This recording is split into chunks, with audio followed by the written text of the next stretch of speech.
সালামু আলাইকুম।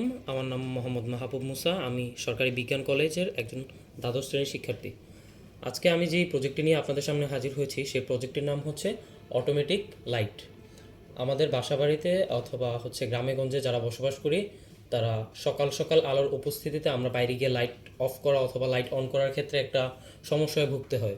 সেক্ষেত্রে আমার এই প্রজেক্টটির মূল থিম হচ্ছে যে সকালে সূর্যের আলোর উপস্থিতিতে আমার এই লাইটটি জ্বলবে না, কিন্তু যখন সূর্যের আলোর উপস্থিতি থাকবে না তখন এটি অটোমেটিক জ্বলে যাবে।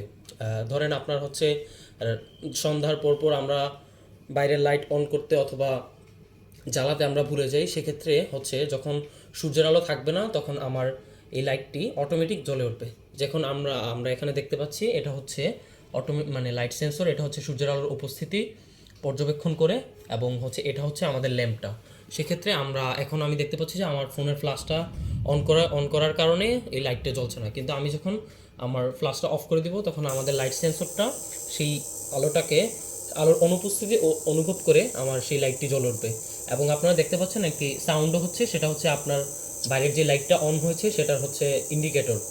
সো এক্ষেত্রে যদি আমরা আবার ফ্ল্যাশটা অন করে দিই সেক্ষেত্রে দেখবেন যে আমার লাইটটা অফ হয়ে গেছে। সো এটা হচ্ছে নর্মাল একটা প্রজেক্ট, এবং এই প্রজেক্টটার হচ্ছে যে যখন আলোর উপস্থিতি থাকবে না তখন লাইটটা জ্বলে উঠবে, এবং আলোর উপস্থিতি যখন চলে আসবে তখন লাইটটা অফ হয়ে যাবে। সেক্ষেত্রে আমাদের বিদ্যুতের অপচয় কম হচ্ছে। তাছাড়া আমাদের যে বাইরে গিয়ে লাইট অন করা অফ করা সেটার একটা ঝামেলা থাকছে না। আমার প্রজেক্টটা এতটুকুই। ধন্যবাদ। আসসালামু আলাইকুম।